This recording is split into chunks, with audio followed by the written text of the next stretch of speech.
Hello, guys. How are you? How you doing, Michael? Traveling? No, I'm outside the house I'm working on in Federal Way. There's just a lot of noise on and off. Oh, got it. Got it. Yeah, it's how's it going? Back on track. Just had just a bunch of weird ass problems. Just one Like right what? after the other after the other. Like what kind? When I had the plumber come out here, he went to go shut off the water line at the city side, and it was just free spinning, so he couldn't do anything that day. Then I had to schedule the city to come out to fix that. Then I had to reschedule the plumber to come back out to do the work he was supposed to do. My doors, like 2 days before they were delivered, they notified me they hadn't even built them yet, and just a bunch of weird stuff. Like, I don't know, bad luck, I guess, bad timing. Uh, yeah, that's that's. I feel like I say that every morning. Bad timing. It's like bad something. It's just like, dude, it's always Like, something. oh, the studs down reno that I did in Longmont, like shit, I didn't have anywhere near the bad luck I had with this one, but some of it's self-inflicted, some of it's tariffs, and some of it's just bad timing. Yeah, well, we're going to be talking about tariffs right now and kind of what we're all having to do. Uh, Yeah. yeah, it's I'm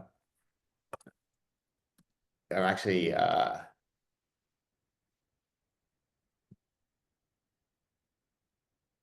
that's what I'm doing right now is I've actually made a report for you guys too on tariffs and the costs to help people with direction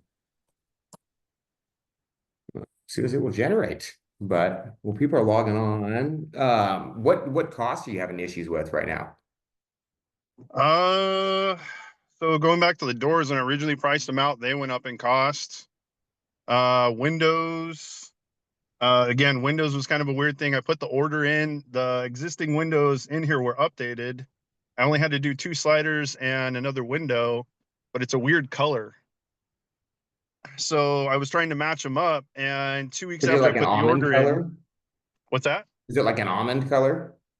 Like a light tan almond color, I guess. Yep. I'd Yeah. never seen it before. The window company came back and said, "Hey, yeah, we're not doing that color right now." Uh, yeah, that was a very popular window color in like 2000. And it's they're sometimes painting it works too. Like you just get white windows and then because they're a little bit cheaper and then paint the rest of them white. Yeah. That's one way to kind of battle it. It's there's definitely little ways around that, but yeah, the almond are tough. It was like a huge hot color for a minute. We used to slam them in window houses all the time too, like when we were doing like earth tone houses because earth tones were really big, 2000 to 2010.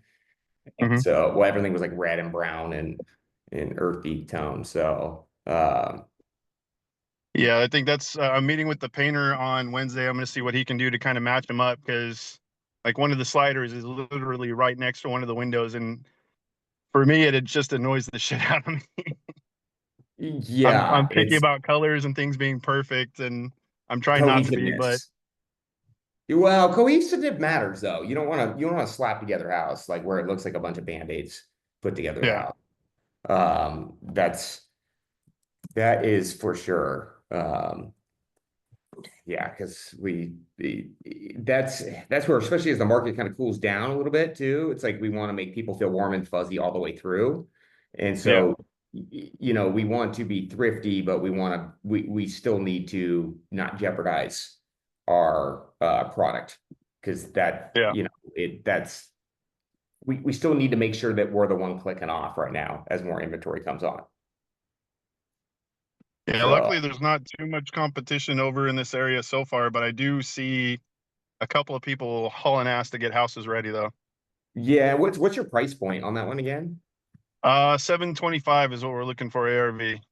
Okay. Which isn't the top end of the market there. That's the ones that are a little bit slower right now. It's like when you're selling at the top end, that's been definitely a little bit more Yeah. difficult across the board, and that's nationwide.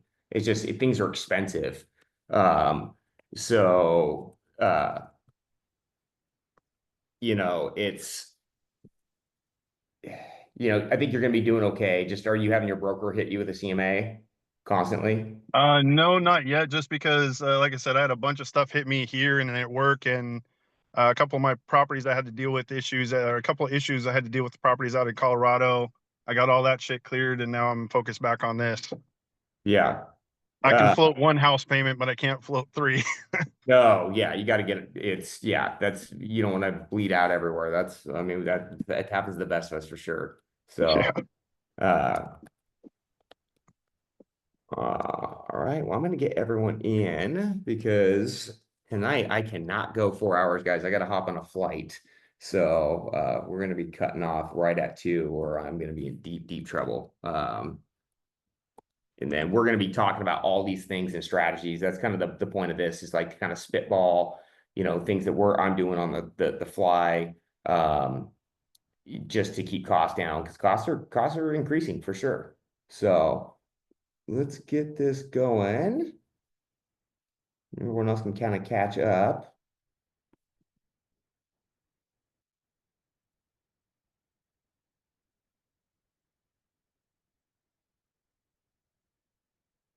All right, pull this up. Oh, guys, I'm in full mode and now I'm trying in. Can you guys see that now?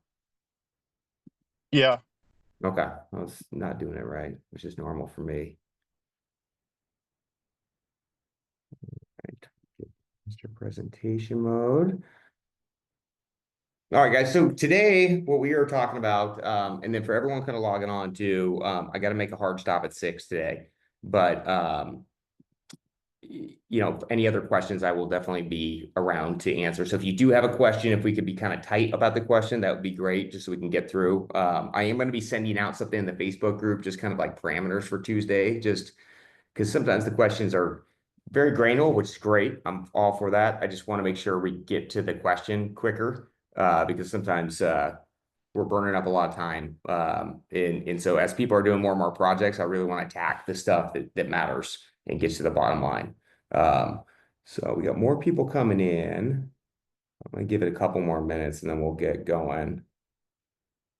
And you guys, I'm actually going to be posting a tariff report too, um, in the Facebook group where I had a bunch of information kind of collected on like average costs of things that have been going up, what those costs are. And so you guys kind of have them all in front of you, because it's really just about switching how we're doing things as the costs kind of float around. Um, I would say most of what we've seen on tariff costs, it hasn't been like, I think people were predicting it was going to go out of control, but it's really no different than COVID when there was a supply chain issue. Same strategies that we're using, like switching things up. What can we keep? What can't we keep? And we're going to touch on that. So I think people are still logging on. All right, we're going to get into it though. Let's see. Oh, a couple more people logging on.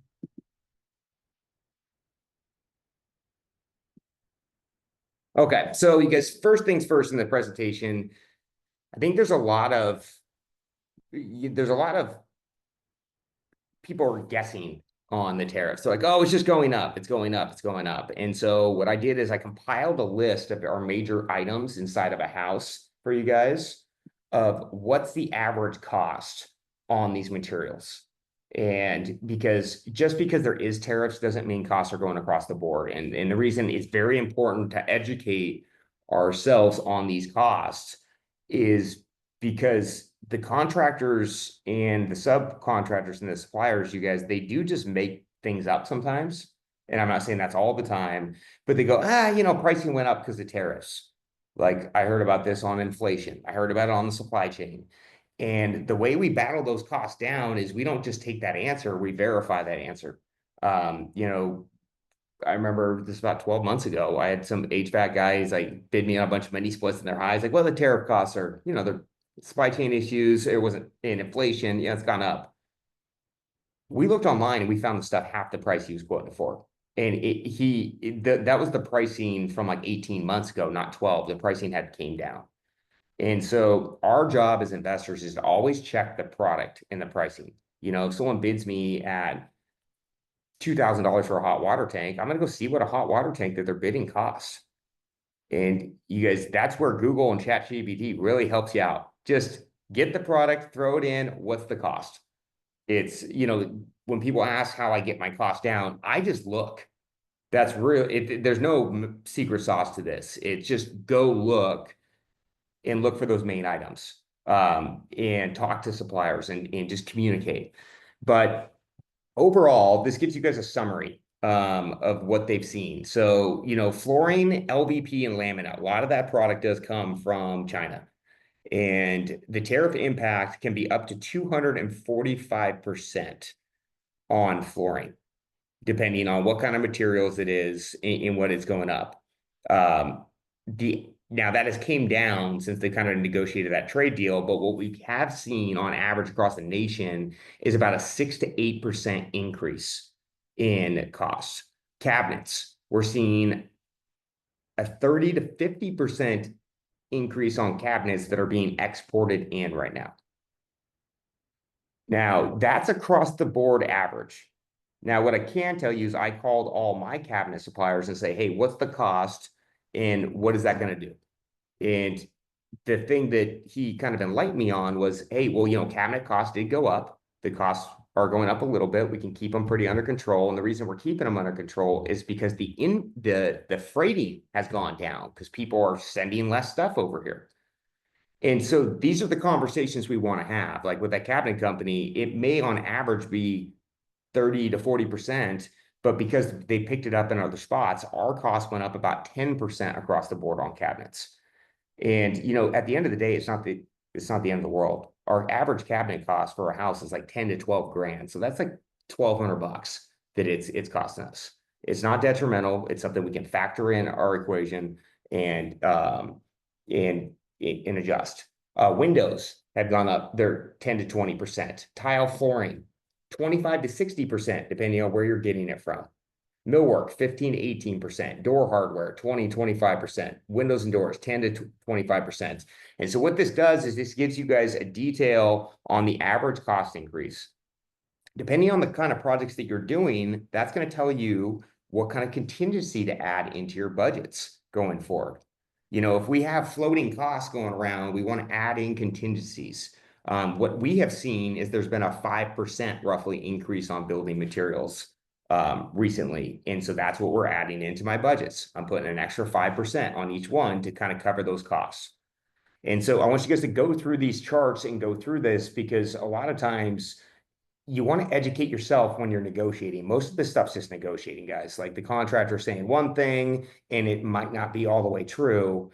And so if a contractor is bidding me and the price went up by 50% on millwork and doors, but the average cost has gone up by 10 to 15%, that doesn't make any sense. Did their labor also get tariffed? And so, that's where we want to have those conversations. And if we don't do that as the investor, that's how your costs get way out of control. And so you have to kind of understand this stuff. So always be checking. So here's this chart. And you guys, I am having a full summary with tips too in a PDF report that I'll be sending out to everybody, that I kind of compiled all the research that I did. This was the back end. It goes into tile, synthetic roofing. Tiles, synthetic roofing's up 10 to 15% on shingles. Roofs, 15 to 30%. If we see, and those are things we want to think about as we're planning, right? Like if I thought I was going to do a metal roof on a house in the next 60 days, I might switch that up because of the metal tariffs that are coming through. And if aluminum and metal does get tariffed that high, it could add a lot of cost increase, and I might just be doing comp roofs across the board. And so it's about what materials that we want to pick. And so you guys, I want you to kind of go through that, and the report, I'll post it in the Facebook page as well. And that way you can have a very detailed summary of the materials that are going on. So things that we're doing to battle these costs, you guys, clearance centers. I can tell you right now, I am shopping the crap out of appliances with clearance centers. There's one in Auburn, Washington, and my project manager lives down that way, and he stops by there once a week to just see what's on clearance. This saves us a ton of money on, appliances. I was looking at this range that was going to be 14 grand for an expensive house, guys. That's not normal. And and the price went up. It went from like 10 to 14 because the tariffs and where it came from. And so we actually went down to this clearance center and we found it for $5,800 in stock. And it wasn't quite the right color we wanted, but we just switched the rest of the colors up on that, and it looks great. And that's what we're rolling with, right? And so you guys, our job as investors is to look for those deals. And those deals are found in clearance centers, appliance recycling, and asking the question, like if you guys go into Home Depot, go, hey, what do you got in the back that you want to clear out of here right now? You can get flooring sometimes for 50 cents a foot. And that works really well for burr properties or your basic flips that you're just trying to get through real quick and keep costs down. And so we always got to make sure that we're checking for those lower materials, and it comes down to those clearance centers and what's on blowout. Because even if there's tariffs, the people want it out of their building, they will cut pricing and move things along. You guys, other things like online retailers, there's a company called like Appliance Connection. That's a great thing for clearance appliances. They'll ship them out to you. It'll be cheaper, and it's been cheaper than Ferguson's. And so because they have a lot more clearance and they have a lot of liquidation sales that they combine in. And so those are things that we want to do, and we can plan ahead for that as we kind of go through our projects. Shop American made products, you guys. Like right now, I'm looking at some cabinets that are not manufactured in China and shipping over on my higher end properties. Because the cost difference, it's usually been about 30% more for these American made products that are a little bit better. With this cost difference, I'm going, okay, should I switch the theme of my house and make this a little bit nicer and bring in a little bit nicer cabinets? And the delta is very low now. For example, I will post this on our Facebook page. I'm getting a quote for cabinets from my local company that gets a lot from China. They're great, Pius. I love those guys. And then I'm also getting a quote from Belmont.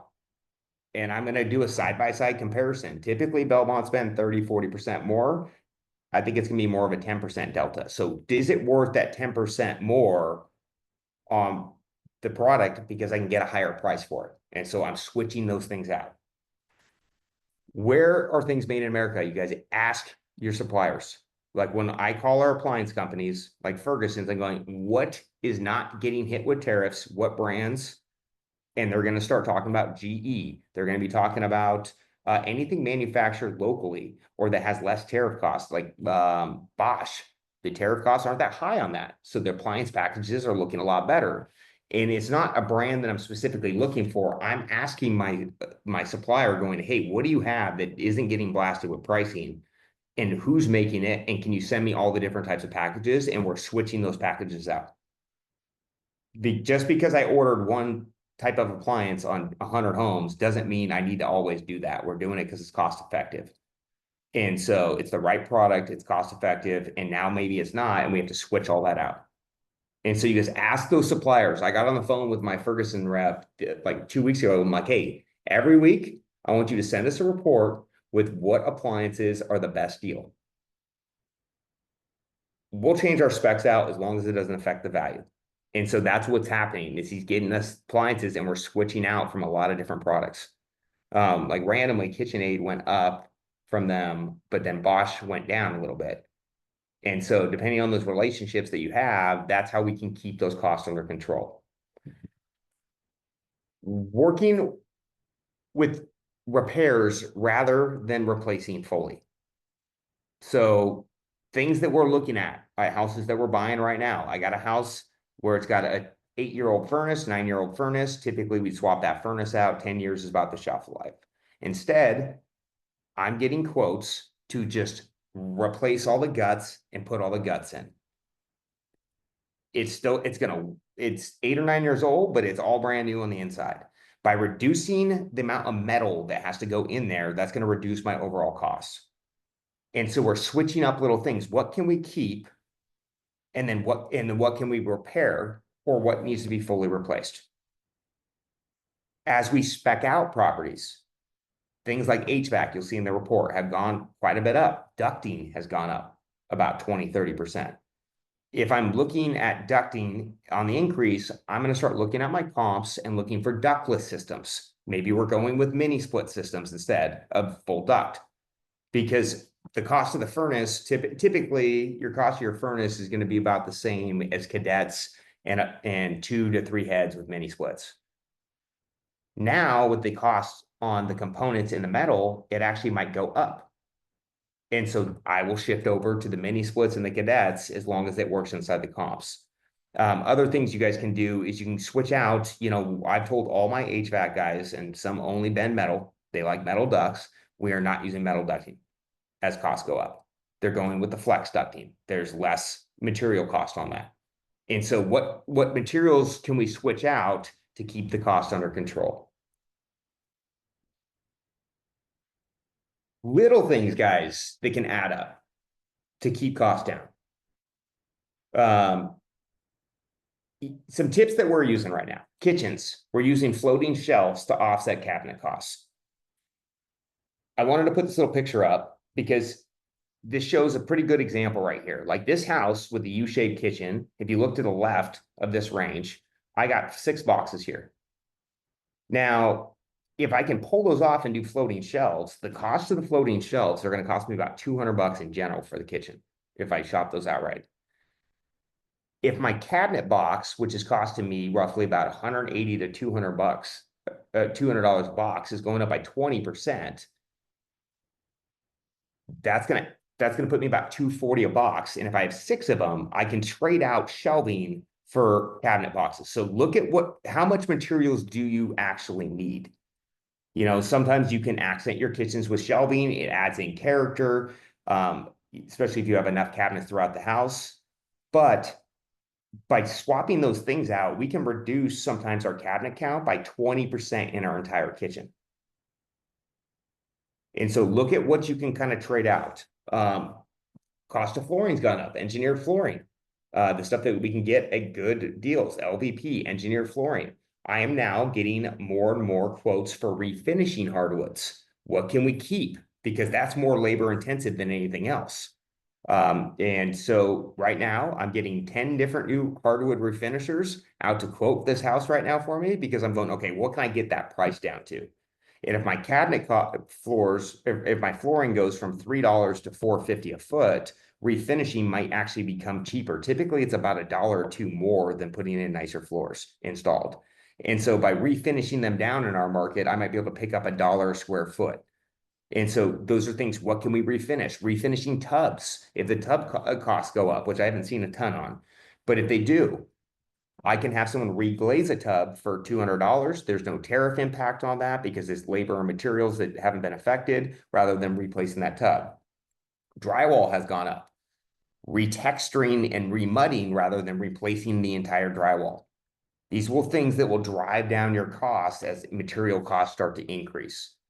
Other things like mix and matching appliances will also, that's been working for us on getting the cost back down. What kind of range can we get on clearance? Can we pick up some other things that are on clearance, mix them together? They all work together. And can we piece the package together ourselves rather than just get one straight set from a supplier?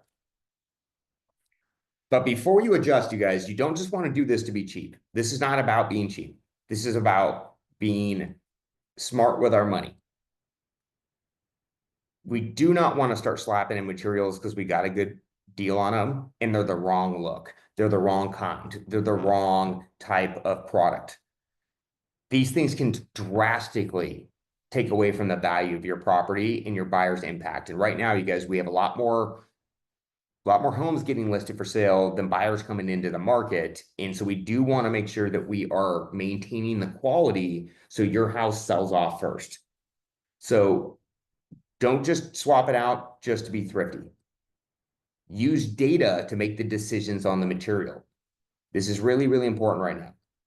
Going out and walking properties and seeing what the materials are to then start selecting your specs. I've seen countless amount of times where someone had comps and they all had LVP flooring. It was cheaper flooring, $2, but they wanted nicer flooring and they're putting in nicer engineered in their home. If you don't need to do that to sell the home because the comps are telling us what the values are, don't upgrade that material.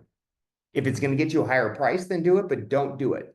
You know, they just look at the photos and they kind of go quickly through and they're not really planning out what we're putting in and what we're not putting in.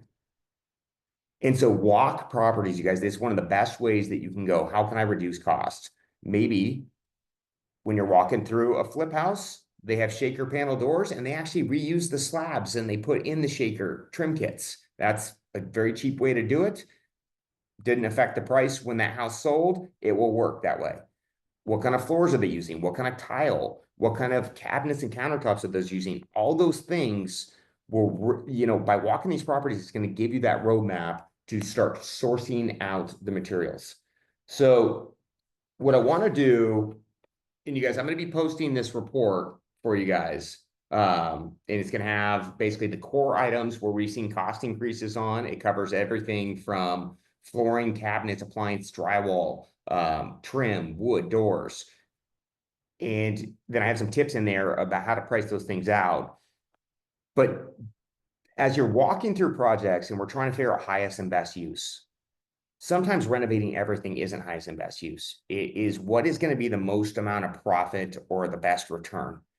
And sometimes that means less is more. And so as we're going through this, you guys want to spend a lot of times looking at the comps. What are they selling for? What do they have? What don't they have? And on many cosmetic fixer houses now, we're going, okay, well, why don't we go for a cheaper price because it's more affordable to the masses and we can do less. By doing less, we're buying less materials, which was less subject to building cost increases.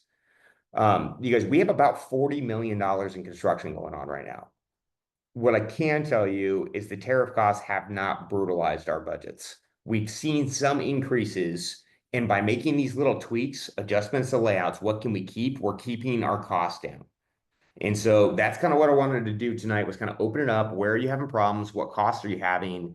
And I can kind of give you suggestions of what I would look at. You know, before a lot of people got on, I was talking to Michael, and he was telling me, oh yeah, he had some issues with window costs, and you know, he had a certain type of window.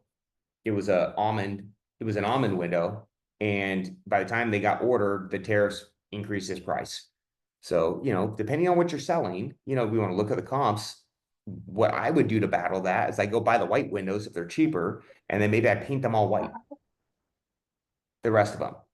Or do, if I'm buying just a few white windows, do I color match that almond and match those almond on the rest? And that saves a ton of money as you start buying windows and subtracting for windows, and it allows you to kind of get around carrot costs. So what I'm going to do now, I'm going to open it up, you guys, and it doesn't have to be about building costs and tariffs for just like normal. The one thing I do want to know for everyone that hopped on, I do have to be out of here at 6 today. Sometimes I'll go 4 hours, guys. Tonight I cannot do it because I have a flight to catch. So why don't we open it up? You guys are always so shy in the beginning. Who's got cost increase right now? Let's just start with that. Who's battling it? Let me spitball what I would do to get off to kind of kick back. Jack, what's up, buddy? How are you, man? Oh, you're on mute. Yeah, I'm all right. I'm all right. Lots of construction things going on for me. Um, hey, I was watching one of the episodes that aired, with the one with Rob, and we're talking about painting the windows. You guys were having an argument about painting the windows rather than putting in new ones. All right. So I was under the impression that never paint the windows because they will not last or something will happen to them or something like that. What's the verdict on this? I'm really curious. You know, it depends. We always disclose that we did. But it depends on the painter that you're using. Now, do I use my painter that paints for $1 a foot on the outside of a house or $1.50? No, we don't. You need to have a good painter paint out the window. And it really comes down to the prep. And so they have to sit there and they need to they have to strip it first And then we have them use rubbing alcohol from there, and then they have to use a specific paint that they put on at that point. I would say I definitely don't use my cheapest painters to do this kind of work. This is like good prep work, paint work. And it really comes down to the prep, because the reason it comes apart is because they don't prep it right, so it starts flaking off. And then they're also Okay. spraying it with the wrong kind because the paint costs a little bit more. We try not to paint windows. It's I definitely don't do that when we're speccing a house out. We spec and we add in the budget for black windows because they typically cost more. But it really comes down to all in the prep. And the biggest thing is too, the job site has to be really clean. You can't have like dust going on. We have them tape them off. And so they're bubbled up, because any dust gets in there, it just affects and corrupts the paint. Oh, that sounds more trouble than it's worth. It is, but when you have two random white windows that you gotta paint Okay. out, or in the case where Rob didn't follow direction, and that was a real thing. But we were trying to achieve a certain look for the house. And I disagreed with how he did that for sure. Like he saved some money on some big windows, but if we just would have bought them all black, it would have been fine anyways. Okay. All right. Thank you. Yeah, you guys, if you're not using a good painter, do not paint windows. Like sometimes we'll paint the whole house, and I have a specialty painter come hit the windows at that point. And then whoever does it, I make them put a 1-year warranty on it too for repairs.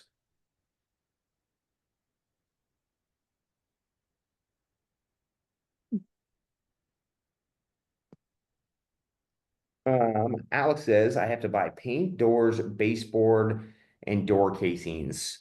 In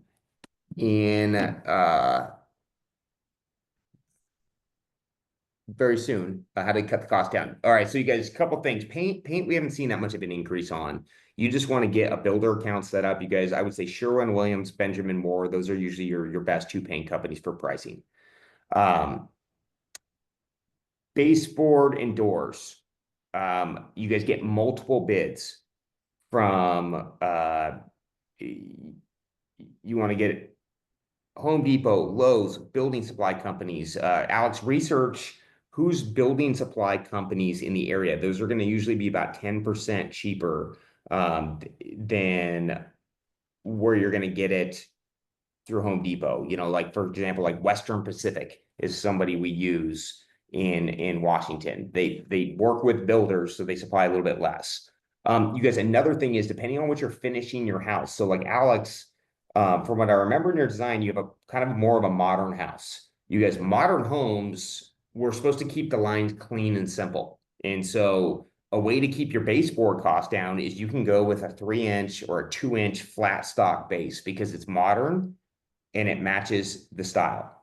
The other thing with modern homes, like mid-century, you can do a drywall finish on the windows instead of woodwork.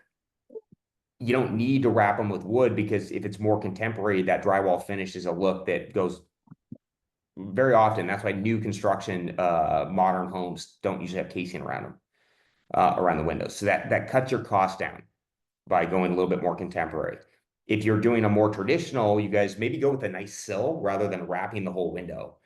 Check your comps, but does that work? But a sill will cut your cost down by about 70% material per window. And so like, look at the comps. I want you guys to look at those comps. What can you do? What don't you have to do? And then, sometimes it's just about not putting that much stuff in because you don't need to, and you're not jeopardizing the look. And so I would definitely look at doing a drywall finish, Alex, on your house, because I know you're going a little bit more modern to match your comp. That will work. And then you can go with like a 1x3, which is the cheapest type of millwork you can really put in, just around your base case and doors, and that will keep your cost down. Okay, thank you. What did you say about the baseboard again? Like a 1x3 is what I would go with. It's just a simple, Oh, clean look. So 3 inches okay. tall, or a half Okay. by 3, excuse me. Don't do one. You guys, Okay. half will save Half. less materials. Half 3. Sorry. Okay. Thank you. Yep. And you guys, you can do little things too to like spruce up your millwork and not spend a lot, right? Like you can do a 1x3 throughout the whole house, which is again pretty affordable, and then just have your millwork guy put a 4 on the top header. It doesn't, they're not mitering it. They just overhang it, gives it a little craftsman look, adds a little detail, and the material costs don't add up. Pretty. Hey James, how are you? Good. How are you? And it's pretty. No, pretty, Preeti. pretty. I got it. Yep.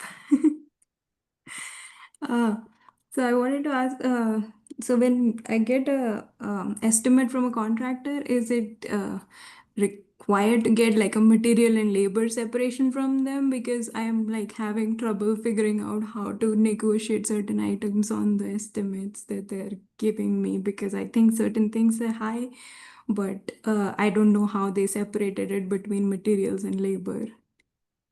You guys, they're not always going to do that. I would say a lot of people don't. And so, you know, what I like to do is take someone's quote and I kind of back it out a little bit. So, for example, if I have a furnace and they give me a $5,000 quote, I'm going to go, okay, what kind of furnace is it? And then I'm going to go research that product directly. And then that's kind of how I break it out that way. You know, if it's going to be, because there's certain things we can always break out. But like, you know, like a roof, you're never going to get the material and labor. They're just going to do it by square. And so, you know, what the things, and I talk about this on, there's definitely a recorded call where I do like kind of role playing of going like, hey, so, you know, like on a roof, if they give me a $15,000 quote, I go, okay, cool. Hey, how many squares is that? Just asking the question because they will tell me that. And if they say 30 squares, then I'm going, okay, 15,000 divided by 30 squares. That's going to tell me they are charging me. I'll make sure, I'm pretty sure that's. Like, so a roof is like a different thing because you can like directly get the cost. But if it's like a bathroom and they're like directly quoting me like 10 to 13 grand for a brand new bathroom, I feel like that's a lot because I was calculating the material cost myself based off of like I went to Home Depot, I checked a few things about like how much the materials would cost. And then I was like, I don't know how it's going over to 13,000, but like they're not giving me that separation of how it gets there. So that's why I was like wondering how to negotiate those type of things. And that's going to come with some of the contractors that we hire because they're just kind of guessing a little bit at that point. Mm-hmm. And so one of my favorite things to do to get it broken down though is say, I really appreciate this bid. Thank you for doing this. You know, because what we don't want to be like, well, how much are you charging for this? How much are you charging? Because then they get Yeah. expensive. So what I say is my lender requires me to break it out by plumbing, electrical, HVAC, flooring, tile, cabinets, just like we have it on our budget sheet. If you look at the core sections, Okay. because you know, you can, sorry, it's a bank that, you know, this is how they work. They're going to give me a percentage of completion as we do this project. And if it's just a bathroom at 15,000, they're going to be like, well, what does that mean? How much has been done? And it's going to slow things down. Okay. And so I say, hey, can you break it out by the main line items rather than just a bathroom? I really do appreciate you putting this together. And I know this is a little bit of a pain, but all construction finance people ask for it this way now. And Mhm. because they're only going to give me money when it's a percentage of completion, and I can't do that on this bathroom. Now, if it's way below your budget, sometimes it is. I'm like, okay, I'm cool with it, right? Like I'll just let it ride. Yeah. But if, you know, if you think your bathroom should be 10 and it's 15, then we can actually break it out that way. And that is not uncommon for any bank to ask for it. Like if most construction lenders aren't going to want that kind of bid. Yeah, for getting draws basically, like I can say that separate it out so that I can get draws based off of like rough versus like finished product. Yeah, it's that's you know, and so blame it on the bank. That's the best thing to do, your lender. Hey, you know, you know, don't say anything about the price first, Mm-hmm. then get it broken down that way. And, you know, I would almost bullet point, like just write off our budget sheets and sections You can like, if you can at least, because they're not gonna get granule, not this kind of contractor. But just Yeah. say, you can go through and say plumbing, electrical, HVAC, flooring, paint, drywall, and then spell it out for them, and then they'll backfill it in that way. They kind of did that, and then still it's like plumbing, electrical, everything is separated, but then there's also a bathroom cost after that that's like 10 grand. And I'm like, but like I would think that plumbing and electrical would be like a major cost over there.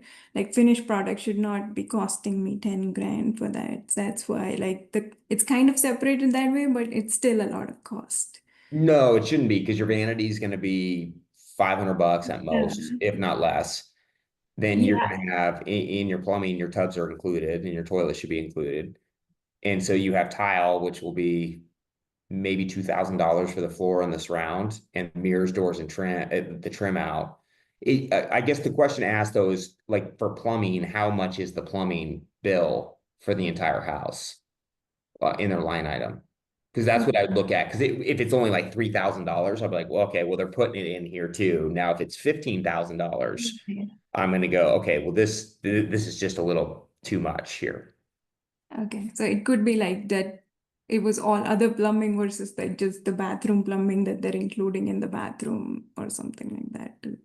Yeah, and then the plumbing bill should be pretty low at that point too. Like Yeah. it's if they're going by room that way, um, you know what?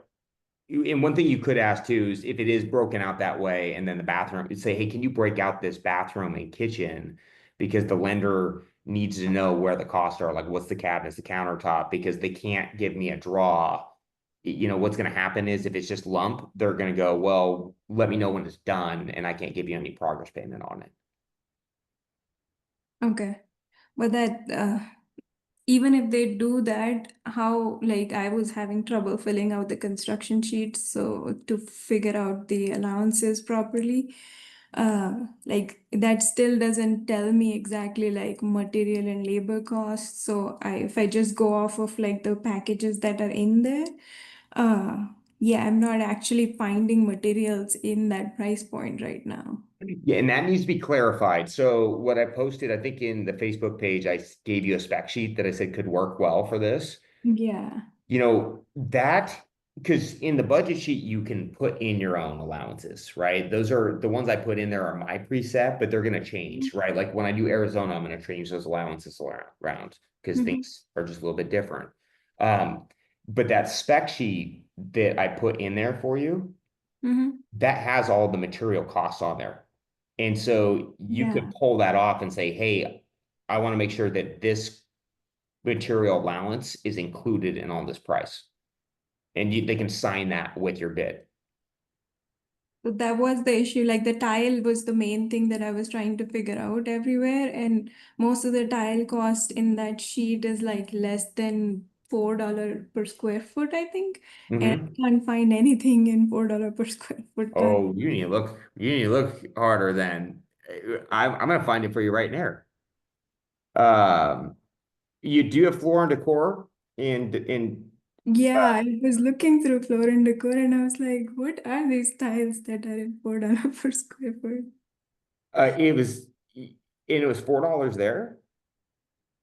No, I mean everything was higher than that from what I was looking at. It like I couldn't find many things that was in that price range.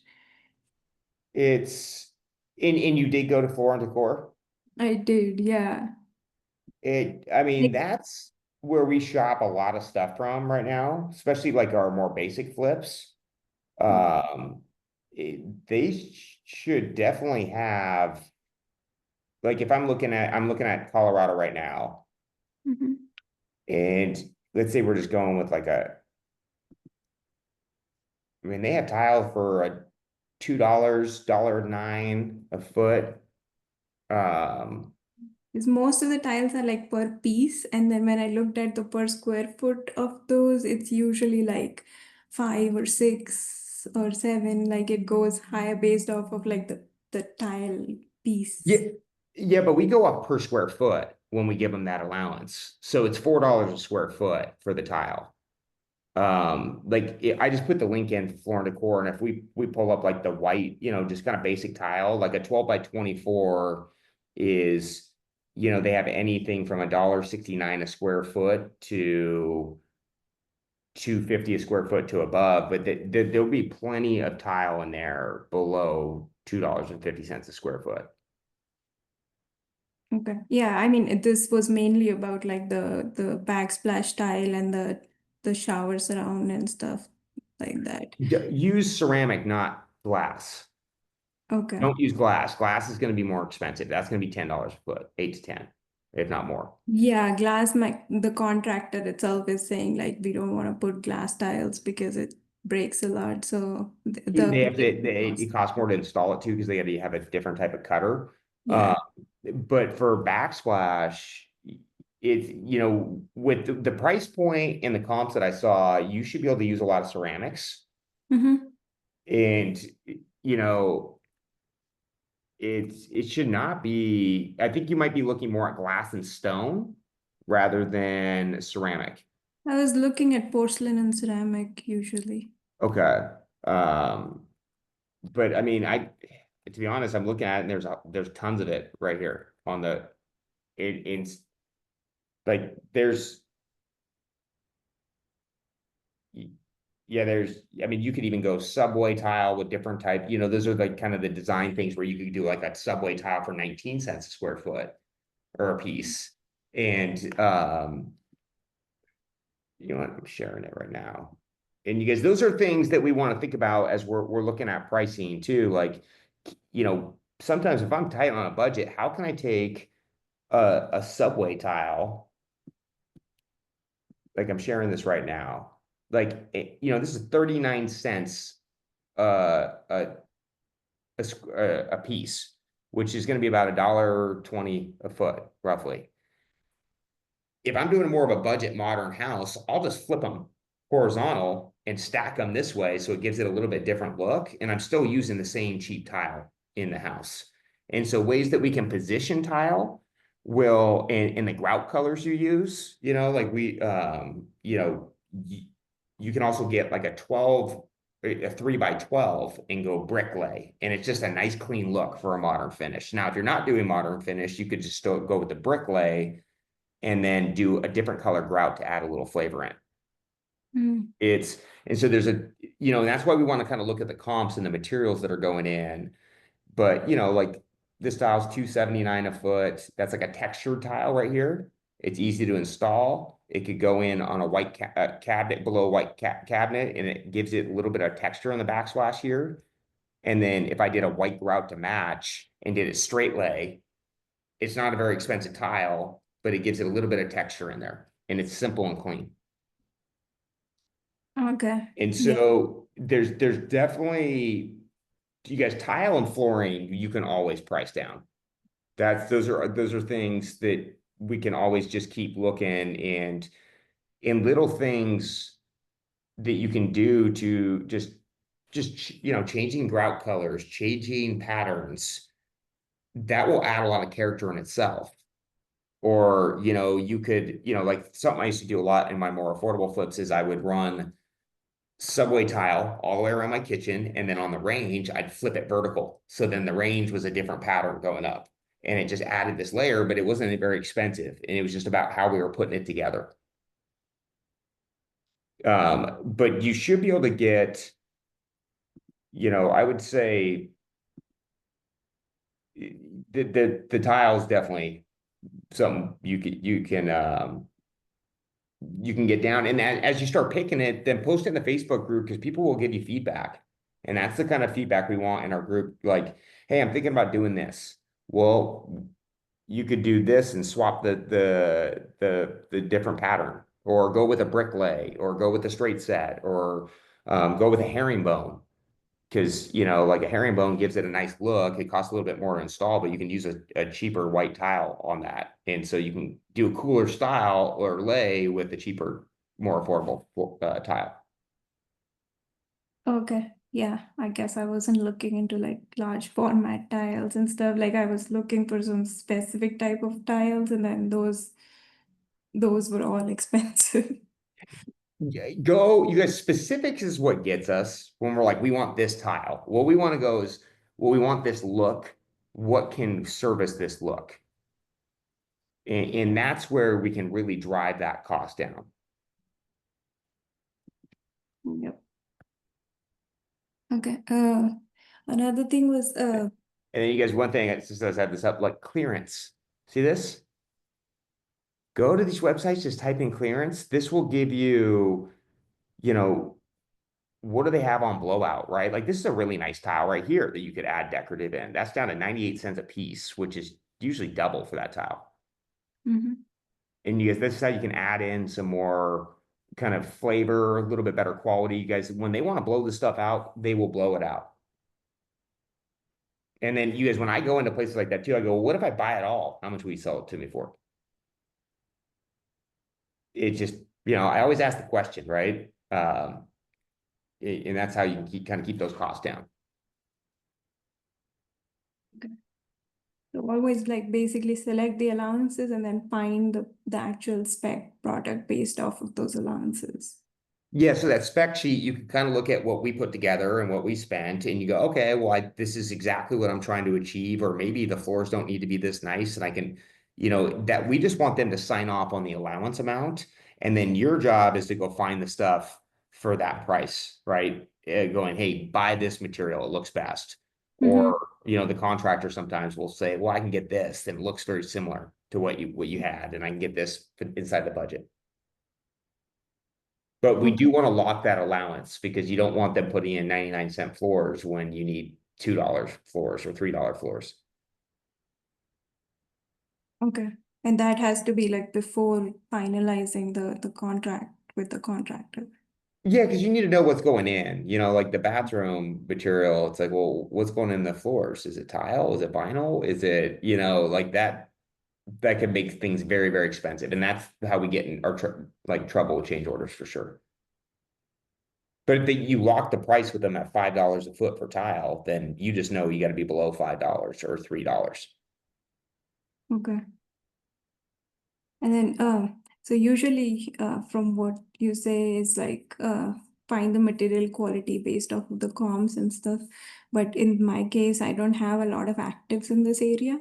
So based off of pictures, it's very hard to figure out like what kind of quality did those people use or what kind of price range they were in because, so it's a little bit harder to find like what quality of materials am I looking for.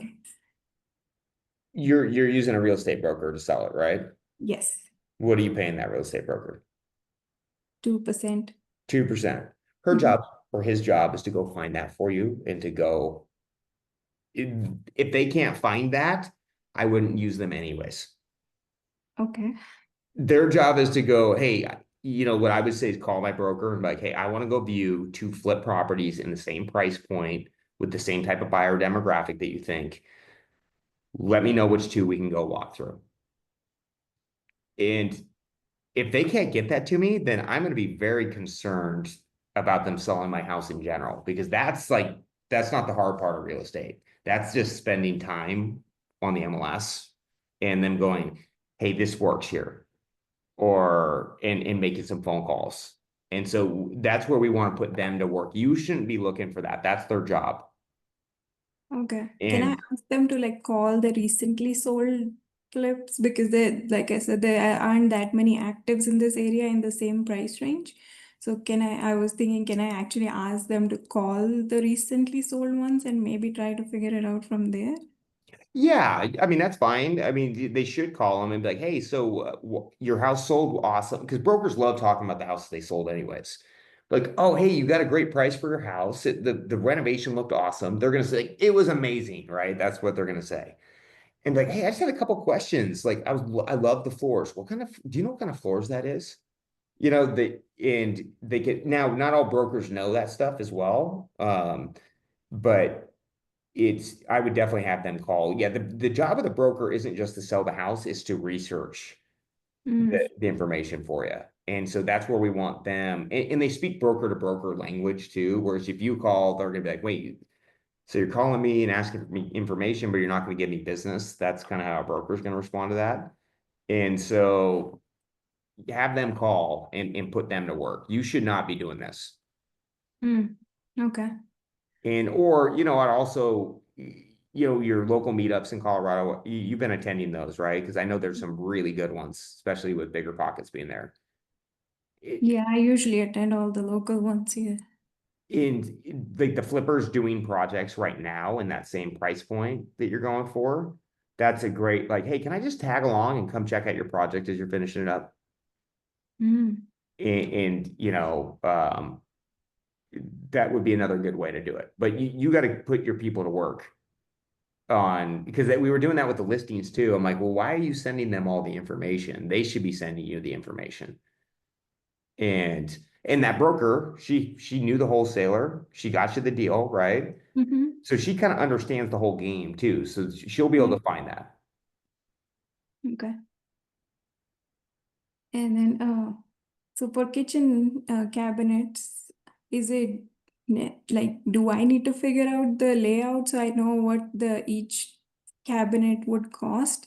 Or is it just like average them out and then just negotiate the price with the contractor based off of that? The only way for you to do that is to go in and get quotes directly from like you know, so at your meetup groups, we want to find out where are they buying their cabinets from locally. Like in Washington, everyone's in the Soto district.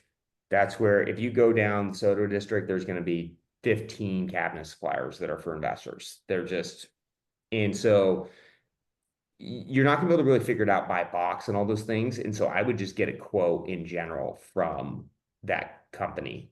And then that way you can compare it to them. Because the general contractors typically from my experience, they're not making money on the cabinets, they're making it on the install. Mhm. And because like I know our cabinet company, Pius, they'll charge us 35 to 40 bucks a box to install it. The contractor always wants to do that because he's paying his guys probably like 15 bucks a box. And so he's making money on that to do that. Because it only takes them like to set a box takes them like 5 minutes. And so if they're paying the guy 25 bucks an hour, they're hammering that out and they're making good money on that. And so with that, I would just get a quote directly from a supplier that does flip cabinets. Okay. Okay. And then the contractors that I got estimates from all gave their estimates in like different ways. Some were Yep. like extremely broken down that I can't even figure out like what exactly would this cost me in the like to compare the different contractor costs. It's very hard when they give it all in like different ways. So what's the best way to go about like comparing costs of estimates? You have to summarize the major items that we talked about: plumbing, electrical, HVAC by section. And that's how you're going to do it, because that's the only way to look at it apples to apples. How much is this guy charging me for plumbing? How much are they charging me for HVAC? How much are they charging me? And some guys are going to charge, like if I look at some of my generals that I use quite a bit, I think their window cost is out of control high. And for what they're charging me, I'll try to beat them up a little bit on it. But that's just what they're charging on their bid. But then some of their other items are really low. And so it's like that kind of blended average at the end, because you're never going to have a guy match on everything, because they have different subs and they have different trades and they have different people that work for them. And, you know, some of my contractors, their electricians are expensive, but his plumber is really cheap. And so it balances it out. And so you know, so, but we want to go by line item, which is going to be like roof, basically how that budget sheet is laid out. That's Mhm. how we can kind of go apples for apples, like drywall, paint, all in one section. And if it's all bid differently, what I would do is I'd take them all in Chat GPT and I would go, I want these summarized by cost by these line items, and then have them run a report. You guys, Chat GPT really does work Didn't think well. about that. It's like I'm not a tech guy. I'm a Excel spreadsheet comp brick and mortar person, but wow, this thing works well. Like it's, you know, like someone gave me a measurements on a house and I was like, well, how big is the house? I couldn't, so I just threw it in. I'm like, total it. Just like that, had the answer. Mm. And so have summarize with that will work. You guys, it is a great tool. I'm way behind the ball on this. So Yeah, I was using it for all the design stuff, but I didn't even think about it. I can just summarize the estimates with that. Okay. Last question. So when I'm changing the layout a little bit, like we were making the floor plan last week, what, how exactly to go about that permit process? I'm like kind of very confused of different people telling me different things about it. You know, you guys, this is all city specific, right? And so in Project Flip, I talk about calling the city and asking the areas that you guys, for permits, we have to call these cities and ask what their process is, because if I do a project that's 10 minutes away from each other in Washington, it's a completely different process. And so each city's different. And so, you know, for permit intake, are you asking for how do you submit for permits? If you're using a general contractor, I would make them do it. So these contract, yeah, I was gonna make the contractors do it, but the problem is, like I told you, right, that Colorado, every county has their own licenses. So most of these contractors don't get licensed in every county. They might be licensed in one, but not in like three others. So it's like they don't pull permits themselves. They ask somebody else to pull permits, and then that gets expensive a little bit because they are charging their own costs on things. I mean, that's kind of just the cost of their quote then at that point. Like I mean, you could go get a homeowner's permit and run it all under your name where, you know, but then you'd want to talk to the city and go, Yeah, I mean, if I do that, that's what I was actually getting at. Like, if I try to do that, what exactly would I have to do? Like, get an architect to yes. actually build that floor plan for me exactly with specifications? Yeah, you can have the architect submit the permits, but you want to make sure you're hiring the right architect because architects will charge all sorts of different types of costs. And so, you know, what I want you to do is, like for example, like Tyler Madden or any of those people in Colorado that are actively going. I think I sent you a lady and her husband too. They do what? Yeah. Yeah, I Did she ever haven't get been back to able you? to get in touch with her now. Okay. She's very active at those Bigger Pockets meetups. I know that. We want to ask who they use for architects and plans because they're going to be different costs. And so, you know, there's like 5 or 6 architects in Washington that people kind of go to, and I don't use any of them because they're so busy. They can't. You know, I have kind of my own guy, but it's, you know, you want to ask those meetup groups who people are using, or the permit tracking that I go over. You can Mhm. track a flip and see who applied for the permit with the plans at that point, or their architect is on the plans that are submitted many times. Okay. Okay. But And that just go with the flip properties. okay. But that's all there is to it, right? Like have an architect, like I can get probably I can call Tyler and ask him like what his architect is, and then With the architect, and then the architect's going to go, this is what we need to do to submit this plan, and they're going to tell you, you know, whether you need structural, whether you need an engineer, whether, you know, and then they will pull that permit for you. That's what they do. okay, architect will pull the permit also. Yes, yeah. Okay. So as long as I have an architect, I should be good to go from there. Yes, an architect, because they're going to have a structural engineer if you need one too, since we're moving some walls around. Okay. Sounds good. Thank you so much. Yes, for sure. Yeah, when you go to your meetup groups, don't be shy. Just ask, like, hey, who do you using for your like? Just always ask, like, as you're talking, like, hey, I just bought a project. Do you have any referrals for me? The worst thing, someone's gonna be like, they'll clam up and go, because they don't want to give out their people, and that's fine. But just ask the next person. uh, when you go to those groups, I want you to have a purpose there always. And that is to network with people and ask them, like, hey, who are you using for this? Who are you using for this? You know, like asbestos removal or like those core little components. Just I want you to ask, like what I talk about Project Flip, building that core team. Every meetup group you go, I want you to ask at least 1 or 2 people who they use for those items. Okay. Yep. And then we'll start building out that bench that way. Yep. Now I'm really learning the the purpose of those things. I'm like, yep, really needed to spend time on this, which I didn't do. So I'm learning things already, which I need to Yeah. do for the next one. Wait, that's what, you know, you guys, we just have to get moving and then we're gonna kind of figure it out as we go, you know, like that's what I'm here for. But also Project Flip, you guys, it does cover a lot, like, hey, who to start finding these people and what in the process. And it does help like to get a jump on that before you go even buy that deal. Like having the architect ready to go. That's all my core people to get before you even buy, because that can slow your project down and the cost of the hard money adds up really quickly. And so you guys, architects are definitely key people that people don't think about. Yep. I'm already freaking out a little bit, but hopefully things will work out.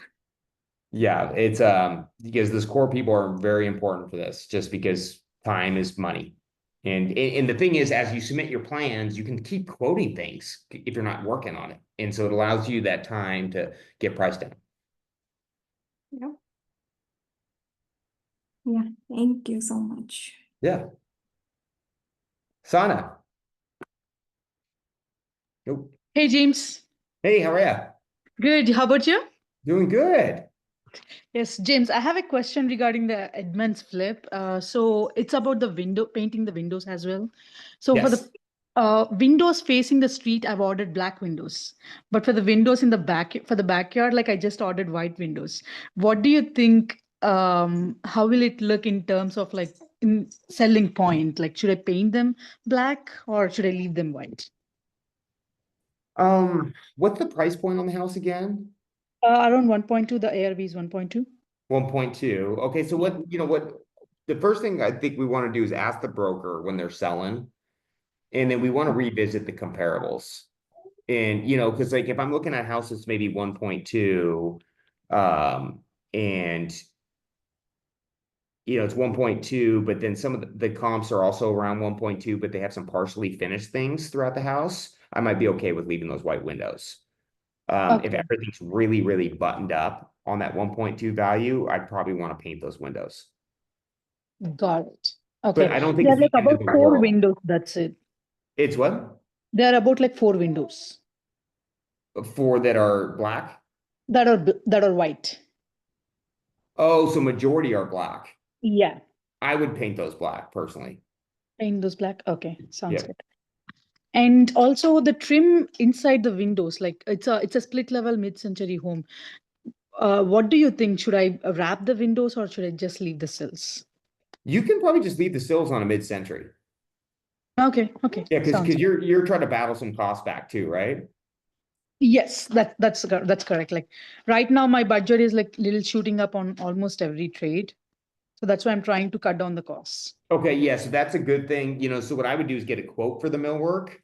And Okay. then once I get it, I'd say, well, how do I get this down? What if I switch to this? How much will that take off? Okay. And so Okay. I like to quote it with the higher stuff and then beat them backwards on that. Gotcha. Okay. Because Okay. it's like if you Sounds good. tell them up front, then they just bid it the same anyways. Yeah, makes sense. Yeah. Yeah, that's true. Okay. I guess that was my question. Thank you, James. Yep, for sure. Nicole.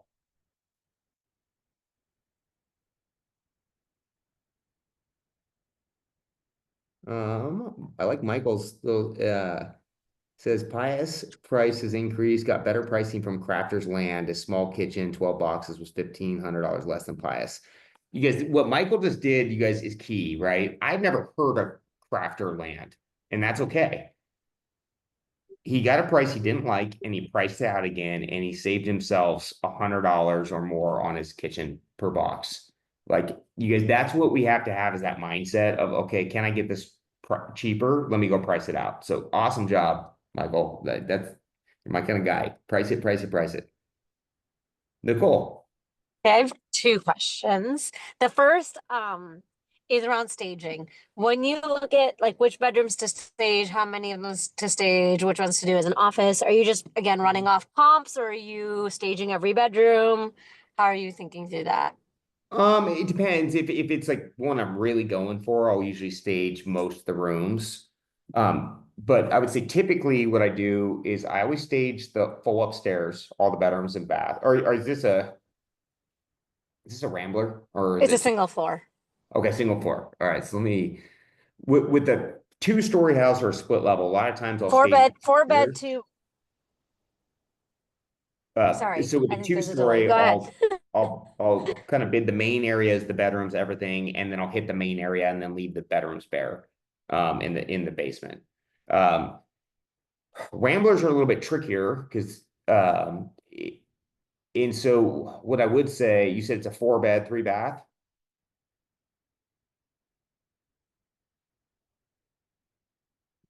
Oh, Nicole? I think she said she was lagging. Okay. Um, so with a Rambler, you guys, if I was trying to cut costs down, I would stage the master and then all the main spaces. I would not pull back out of the main spaces because that's that first impression. That's where furniture is laid out. That's how people envision it a lot more. If we do want to cut costs, I would eliminate the other bedrooms. Like a kid's bedroom is usually a kid's bedroom if it's squared out, and people can kind of envision that right away. And so if anything, I would cut the other secondary bedrooms, but I would not cut the master at all. Yeah, I would never Typically, cut the master or the main living areas. I guess I was more like, I guess my question is more, how do you decide how many of the bedrooms to stage? Because I agree. Like, I think the main living areas generally, especially at the price points we're going at, you got to do all of those and yeah. definitely the primary bedroom. But I guess like typically I look at doing like maybe the primary bedroom, maybe one other bedroom, an office, and leave one empty. Or like, how are you kind of making that call? Um, I, you know, it kind of comes down to cost too, because like a lot of times if they're staging in like the extra couple bedrooms won't cost that much more. Um, so what I actually like to do if I'm trying to cut some costs down is I'll have them stage the whole house, the master, and then one extra bedroom. And then when I get their price back, I go, "Ooh, man, this is a little higher than I thought it was going to be. Can you throw in those other 2 bedrooms for free?" Got it. Okay. So you Eh, ask them to just do like one bedroom and a second bedroom, leave two empty, and then you get them to throw in the other two for free. Yeah, correct. That's usually the angle that I'll take, especially if it comes back a little higher. Okay, got it. Let me give you Yeah. one more thing to add to this. I'm anticipating potentially a long hold for multiple reasons. Like one, just the market right now, we're finding like it's longer days on market. Two, we know we might have to go through this whole permit process. And so the thing that I actually really wanted to try to get for free is like extensions or like, a really cheap rate on extensions. That's actually the thing I really want to get for free. Because knowing that like stagers charge a lot for extensions. Oh, yes. So what it kind of depends on the term that they're offering. So we make our stagers do a minimum 60-day term. Okay.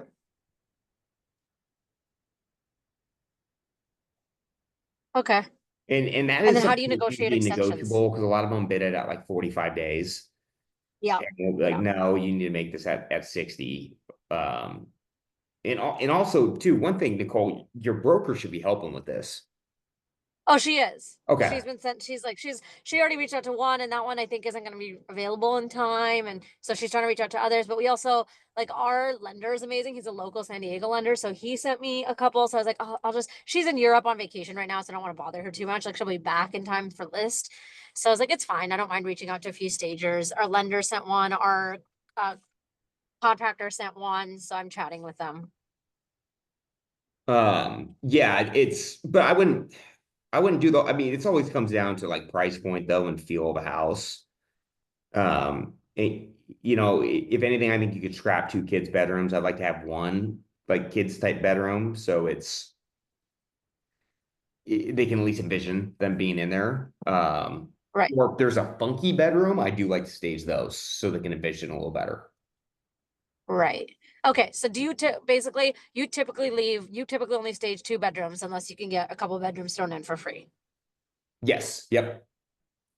Okay. Perfect. That's what I was just trying to understand because that would have been my thought is 2 bedrooms and maybe an office because usually they charge a lot less for the office or they'll throw it in for free.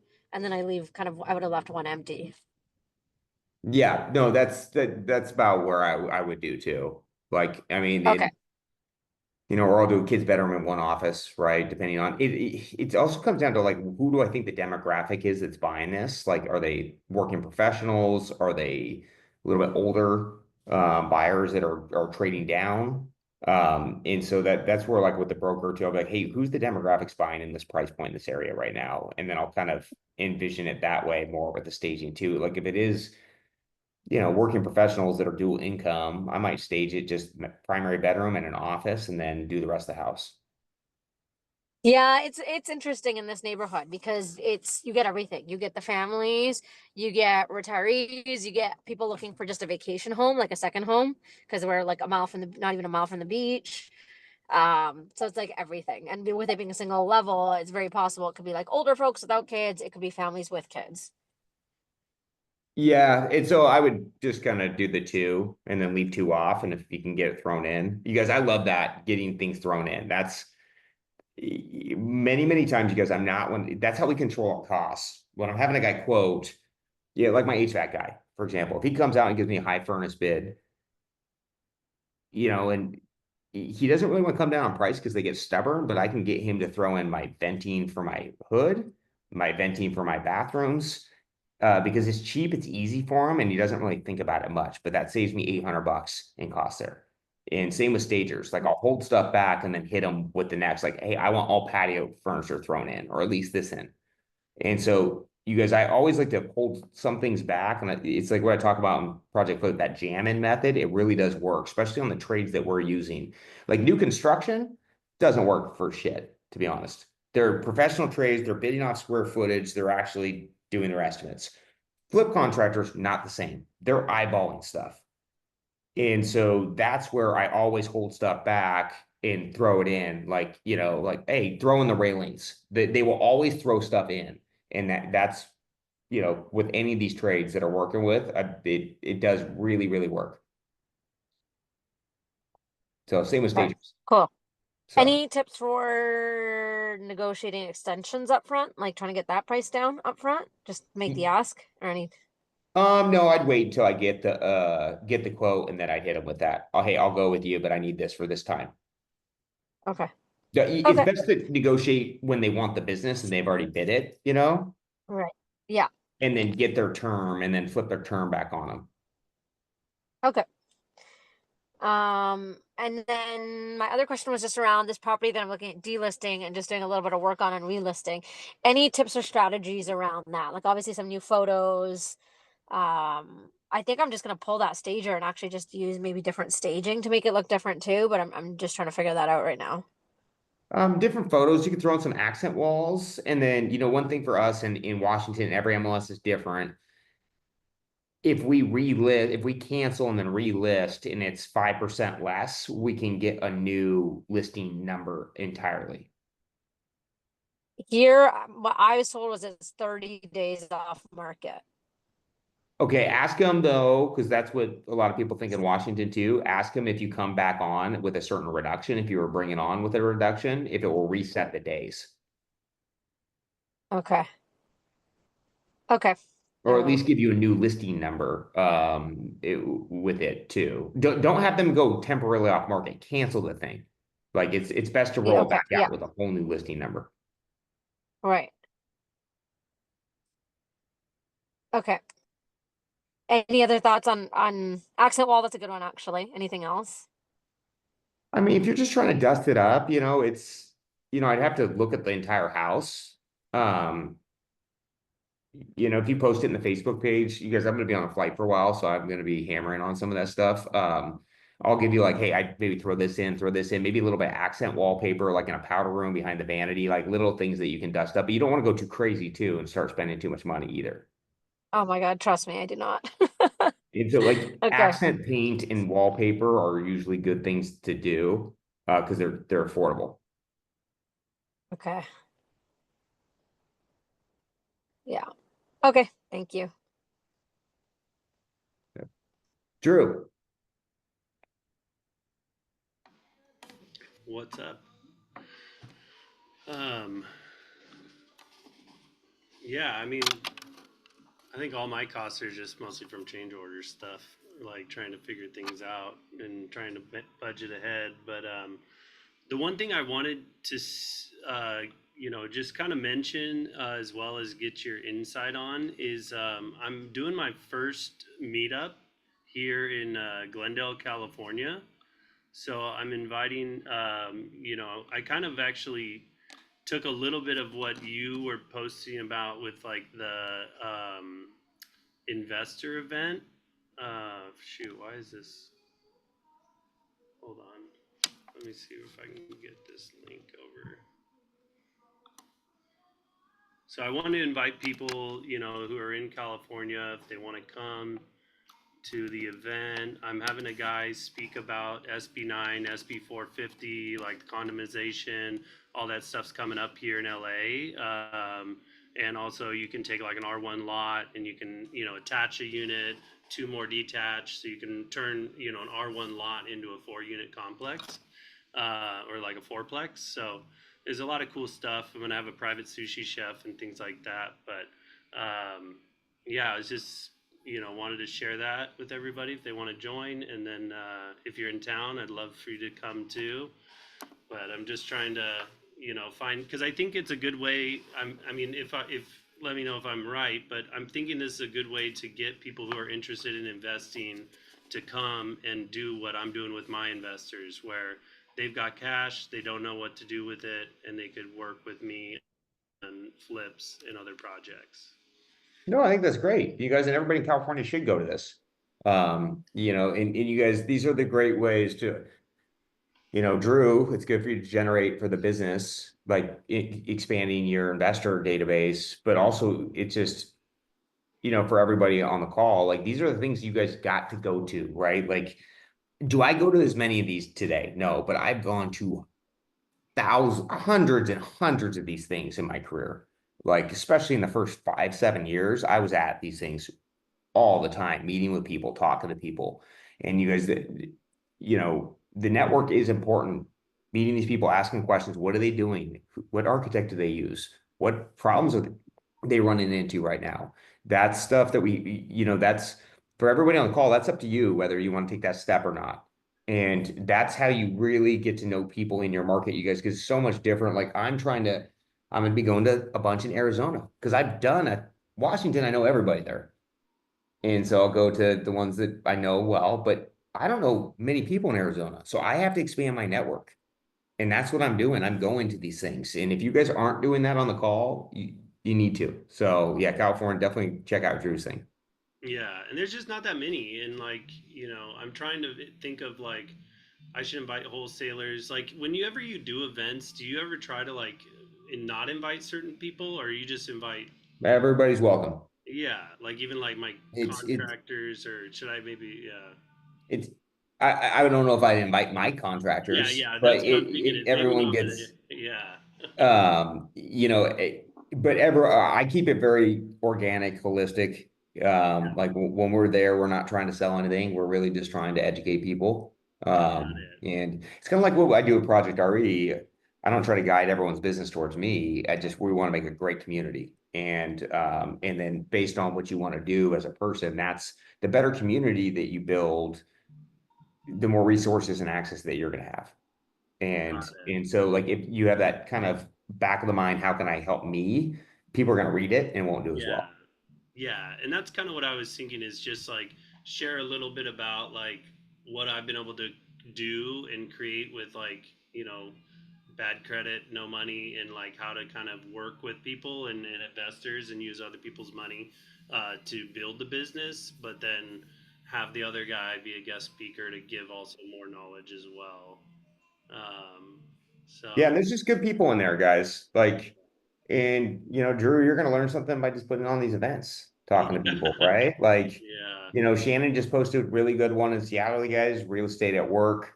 Phenomenal people go there, very active operators. And that's the thing, you guys, not every group is great. And go to the people, everyone's sitting around just talking about doing deals, but no one's actually doing them. Find a different group. got it. Like, and so I would say if you want to have impact, invite people that are actually doing the stuff too. Yeah. It's because that's where people want to go back to, Yeah. not just a concept. And that's what I did is I invited wholesalers. So like if anybody's, one of those people looking for deals, like all my guys will be there. They've got tons of stuff that, I can't handle. So it'd be good networking as well to meet other people. Yeah. Fill your And funnel. that you'll do best if it's organic. Yeah. And you can bring wholesalers out and say, hey guys, like if you do sell a deal, will you kick me $1,000 to pay for this event? Yeah. Right? It just, just make it easy and simple. Yeah. Yeah. Hey, Drew, Drew, you back to my, scheduled it during James's call. Oh shoot, I did. We'll have him on Zoom at the event. Drew, back in my wholesaling days, I had a rookie wholesale mastermind crew. And actually, I think one of the guys that's still on here is John Ballon on here. I don't think he's on right now. But we all got together and like most of us didn't know what the hell we were doing. And kind of just like teamed up. We brought in like one like senior, like experienced wholesaler per meetup. And we did a ton of deals together. And it was just an organic thing that blew up. It was pretty cool. Yeah, I mean that's kind of what I just feel like there isn't the network here that I'm looking for, so I'm just like I guess I'll try to make something of it, and try to see where it goes. Yeah, there's quite a bit of stuff in LA. It's Yeah. there's definitely a bunch of meetup groups and you guys you just gotta find the right one, right? Like what Bo just talked about is great. It doesn't even have to be a huge group. You can start your own group, right? Like that's why Amanda in our group does that coffee. 'Cause it's just like a smaller group setting. What are you trying to work on? Sometimes just vocalizing what you're doing and going, oh yeah, I just did that, right? And this is what I did differently. That's what we, and you guys, that's the power of our community is people are really doing stuff in our group. And the more you reach out and talk to people, the more you are gonna get out of it. It's that's probably the most proud you guys again, I think a lot of you all heard me say this. I don't do this for the money. It it doesn't pay that well. I think I make less than my plumber hourly, but the community is really what is the only reason I keep doing this. So it's but yeah, definitely a good thing to be doing, Drew. Everyone in California should go. Michael, I see you got a construction question. Yeah, just a quick question. I posted two pictures for two questions. I posted the windows. Should I try to have these painted? On your slider, I wouldn't worry about it. And then, you know what I would have maybe done instead on the other one? So if I was looking at this and going, okay, how do I not make this a little weird? And it's honestly, this doesn't even bug me. What I've seen here, but you could have maybe done like French doors instead of a slider because they're about the same pricing at Home Depot. And then with the window, I maybe would have done like an accent window so it popped it out. I would have found myself like a black gridded window on both sides. So it gave it like a little bit of a character inside that window because then you took it and enhanced it. But I don't think this looks weird either. Okay. Actually, that French doors was an idea I was playing with, but my wife said they looked ugly. Well, the reason I like that is you don't notice that it could be whatever color you want. It's fine. That's what I said. I said I could paint those things too. She's like, no, they look ugly. And my last question, I was planning on like boxing this in. I don't have the cash for it now, so I'm just kind of looking for ideas to finish it out so it doesn't look so ugly. The fireplace, I posted the picture on that too at the top. That I don't see. Oh, is it up, top? There we go. Got it. Yeah. Yeah. I did find some composite wood that you can stain or paint to cover where that wallpaper glue is. It's wallpaper glue. That's what's on the metal hood right here?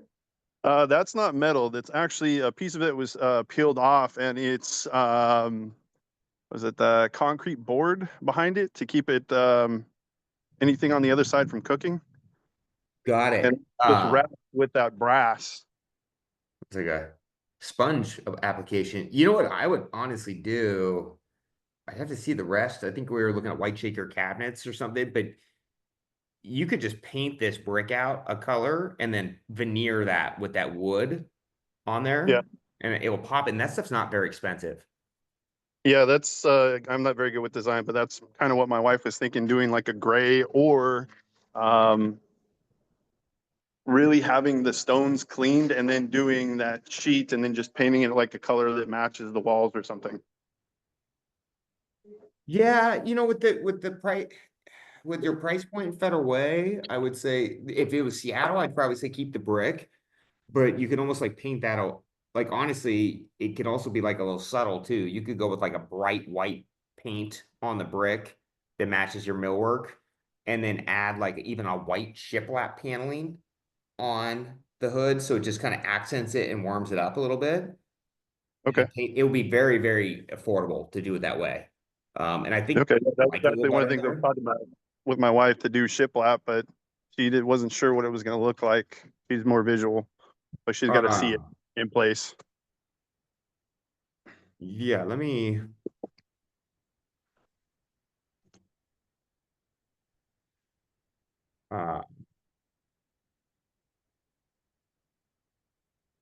I don't think it would look right. Let's try it. You know, because it doesn't need to be expensive either. Yeah, it just can't be that because that's ugly. Yeah, that's not great. That's okay. That's why we buy them.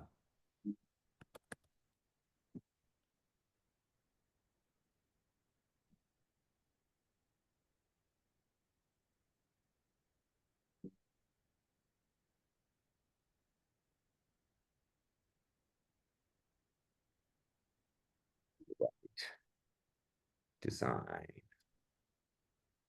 I mean, you could even do something like, can you see this right now? I don't know. It's kind of the tones. This isn't the exact look, but you could paint everything like a gray or white and then just run that wood just like this down that front. I don't see it. I just where you posting? Share my screen right here. Okay. And I'm not saying that exactly, but just kind of that tone. Or like even you could go.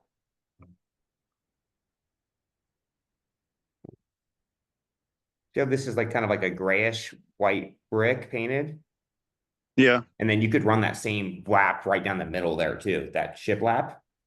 Okay. And it'll give it like Yeah. just a nice At home. warm feel, because I think from what I saw in the kitchen, it would match up better with the whites rather than something harsh.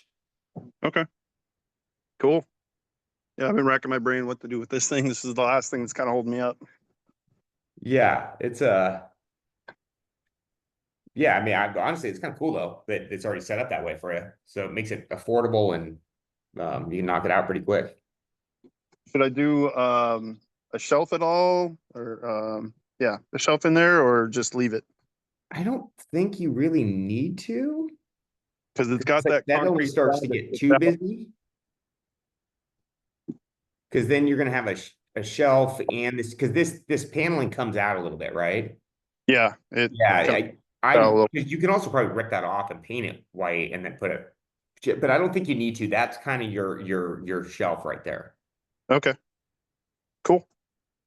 Thank you. Yep. It's kind of cool. Let me see.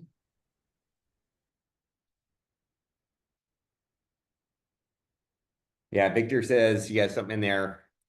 Love that Victor he just follows my you guys dialing for dollars, you guys shopping your materials out is essential right now.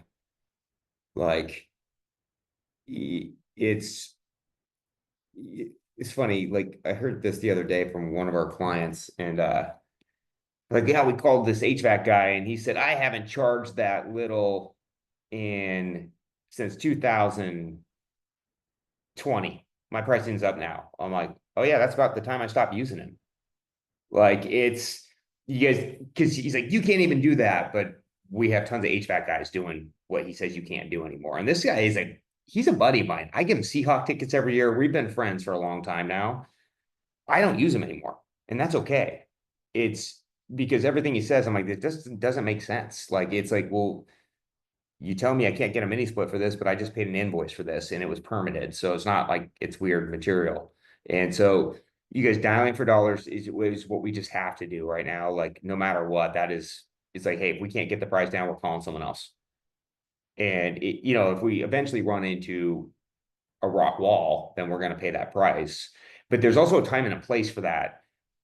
Right now, I got stopped on a project because we applied for this foundation repair. Then it turns out they want a soil test on it. First company, there was 3 companies that came out, gave us proposals.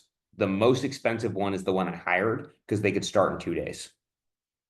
And it's probably costing me an extra $3,000 for this company, but the other people were 2 weeks out, and my payment is $10,000 a month on this house. And so don't overdo the bidding too, if it's really delaying your project. But that's why we got to just be calling and pricing. And one of my favorite things to do, like even with that HVAC guy that I'm talking about, and again, I do love the guy. He'd be like, that's impossible. And then I just go and I send him links. I'm like, oh, dude, bro, do you want me to can I start selling you these things? I was like, I got a new business. How about you buy from me? Rather, he's like, my suppliers can't do that. I'm like, well, Home Depot has it. So can I just buy this and sell it to you just let me know when you need these. I'll sell it to you cheaper. And it's like, so I friendly tell him to go F himself. But that's why we're still friends, and he still hits us up and he still does some work for us, like on some things. I just don't use him for certain things anymore.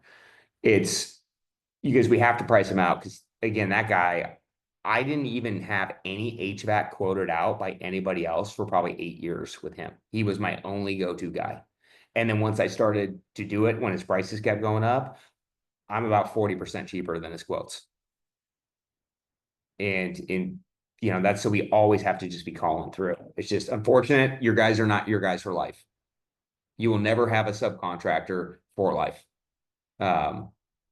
Because eventually their pricing goes up or whatever it is.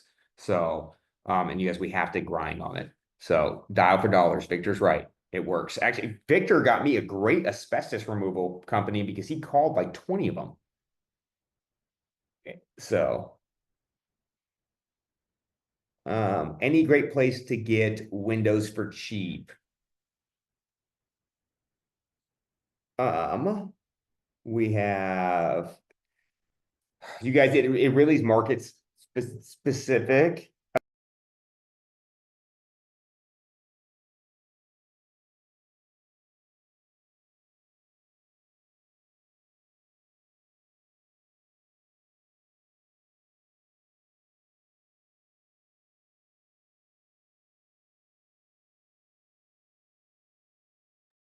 Sorry, my wife is cracking the whip because we have a flight to catch soon. So she's making sure the kids are doing what they're supposed to be doing. Which doesn't sound like they are. But you guys, Windows right now, it kind of just depends on suppliers. Like, I know who I've had good luck with luxury windows is Pella.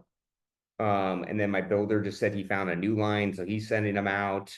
But typically, it really just is market specific. Home Depot is actually not a bad place to get standard windows, guys, especially if you're getting standard size windows. I use ProBuild down in Auburn. Very rarely do we use the same window company more than 4 or 5 projects. You guys, the nice thing about windows is once you have the measurements, you can shotgun that out to 20 different companies. The biggest thing is to make sure you tell them that you are a builder and a contractor, and you need to set up an account as well. That's how the pricing comes lower. And then also you guys ask the window suppliers, who's doing clearance stuff right now? Or who's doing sales? Everyone has different sales. The reason I was using Pella for a minute is you guys, for 12 months, they were doing free installs. So if you bought the windows through them, they were installing for free. And they installed a 18-foot nano wall in Newport Beach for free for me. And my quote was $4,000 to put it in. And so, you just got to call. see. Nicole says she's becoming a private sushi chef. Let me know. Ooh, Victor, Michael, he just posted a really cool photo. That's kind of exactly what Victor just put what I was talking about to work. Yeah, I saw that. I screen shared it and sent it to my wife. Oh, cool. You guys look at that. Is that AI, Victor? Yeah, this is just ChatGPT. I basically grabbed Michael's screenshot on the one that he shared and threw in your idea to do shiplap on that gold section and paint the brick white. So Yeah, it looks clean. Looks clean. I'd almost go at vertical though and do longer panels. But because ChatGPT does work, I'm getting geared up on it. Going through other questions. You guys, we got roughly 10 more minutes or so. Any more questions to kind of knock out? Hey, you guys, I'm going to be very active on the Facebook page when I'm not. So our kids just got done with school.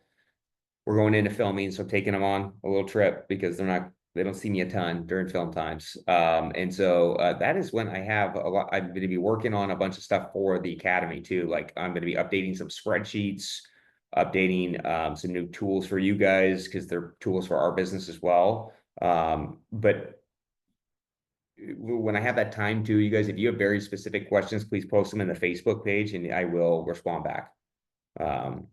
And then someone posted a project the other day, said, what would you do here? And I actually just grabbed a spec sheet that I thought looked good based on the comps. If you guys could ever want design input, you could post your project and then the comps you're using to get the value that I can grab spec sheets that we've used on tons of projects like that. And then I can kind of throw that in and that will have material cost breakdowns for you, different types of design and paint colors. Are you able to like publish a lot of those spec sheets in the community? Because I know you have a few of them up, but I definitely borrow from them. Yes, there's a bunch in the community, and then we're rolling it. We basically have VAs producing these as every project's finished, and so there's Okay. before and afters, and so those are all going in. And then sometimes it's just like if I'm looking at a house, I'm like, oh, I just did a house like that. This is what I would do. Right. Okay. Are you going anywhere fun? It's like we are going. Yes, we're going to Italy for a little cruise. Oh, nice. Yeah, because I will say one thing, Amazing. cruises, I haven't done a cruise since I was 22 when we were like really broke in college. But it was really affordable compared to just traveling around. So it's a Are little, you doing the Viking River cruise or one of the bigger ones? it's Royal Caribbean, but it's a Mediterranean one. So we're pop around and go take a look at some spots and see what we want to go back to. Amazing. One more question. So was it, I think last week's On the Market pod, we guys were talking about, how the Fed rate has really increased and you're looking at getting out of some of your deals that are not in your core skill set, but anything that like feels like it might have any kind of risk to it. I'm curious, do you still feel that way like a week or two later right now? And like where do you think the market's headed? Like what's your crystal ball say?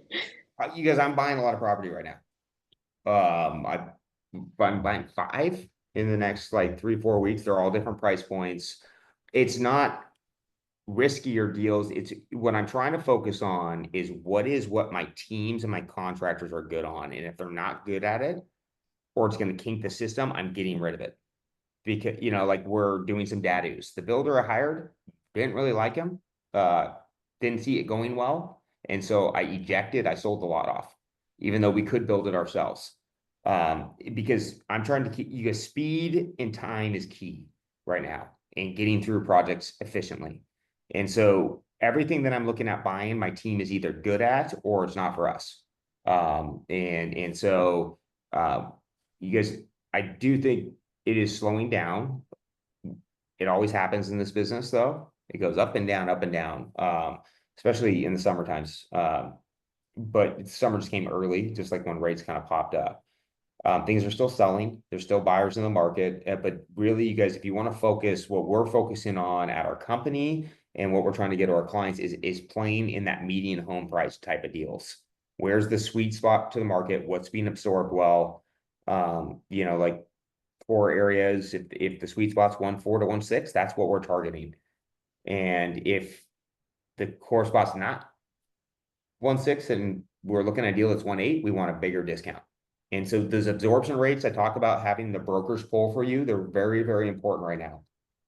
And the deals you're looking at, what is selling, where's the velocity, and then focus on deals at that price point and what your contractors are good at. You don't want to get stalled up in a project right now. Two more questions around that. So wait, what was I just thinking through?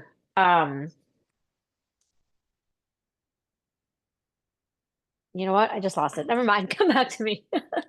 Wendy, Oh, hi. So real quick, is there any gotchas that I should be looking out for when I'm looking for custodial services for like a self-directed IRA for, investing in real estate? Could, I know what the big companies tell me the gotchas are is, like the ones like Fidelity and them, they say no matter what, that, because the ultimate gotcha is this is not a very regulated area for trust accounts. And they're like, well, if you give it to the wrong person, they could walk off with your money and leave.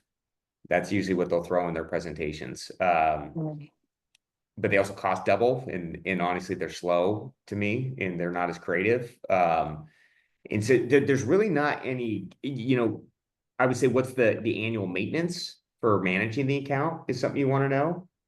okay. Well, so I try to reach out to, I was looking up the attorney you had on one of the calls, Mark Hodges. I don't know if you Yes. still use him. It looks like he's like closed permanently according to Google. So Oh I'm no, not sure if he's retired. he sold his business. Uh, Okay.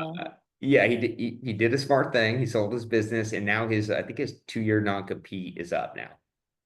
Oh, so I emailed him, but I guess I'm not sure if it's gonna get to him. So do you still use him? Oh yeah, we still use him. Because he came on and spoke to our group. Yeah. That was after he had sold that business too. Oh, so the email that he has is that's after he sold it. Uh, Oh, at RE Law Firm. no, it's like it was trust something. It was That's the old company. I'm putting it in right now. oh, that'd be great. Thank you. Yeah, you guys, if anyone needs a 1031 exchange or self-directed IRA, I was looking like, at IRA Financial. They have a audit. They're more expensive, but they have a audit service where like if you get audited, they'll back you. I don't know if that's yeah, typically they all will because they're the ones doing the reporting. I've never been audited on this, okay. as long as they set it up right. The reason I like people like Mark over the bigger companies is because sometimes we're being pretty creative on our 1031 exchanges with like reverse 1031s. Okay. And Mark's fees are half of what these other companies are typically, not maybe the smaller ones, but like the bigger ones. And he just you can get on the phone and talk to him about the deal. And he's like, well, this is the way we need to structure it, rather than the people are like, what do you want to do? And so he's more of a deal guy. I've known him, I think 15 years. Perfect. And so, yeah, he's set up all of our self-directed 401ks, our IRAs, and he's done every 1031 exchange for me. Awesome. Thank you so much. Yeah, Mark's great, you guys. I mean, he really knows the business, and he knows when you're pushing it too hard too. Like, no, don't do that. So, and So do you transfer like a chunk of money into the custodial account and then use it out of that? Like, because it's just sitting there, right? If you like, let's say put like $50,000 in there for the sake of real estate investment, when it's back, I mean, if it's just sitting there, it doesn't do anything. It's not, so you kind of have to just constantly put that to work. Essentially, it's on you. I'm usually putting it to work. Okay. But and then I will say sometimes just sitting there, sometimes, but the average return for me, if I was like you and good at the stock market, I would maybe do that. I'm terrible at the stock market. I'm like the worst at it. And so but I'll put it in like I'll like my account with my self-directed is in a high yield account right now. So it's like get me 4%, I think. Okay. Um, and then typically I'm just trying to put it to work. And keep it going, but also keep some reserves in case I need to fund a project more. Especially if I'm doing like an equity project with my 401k with an operator.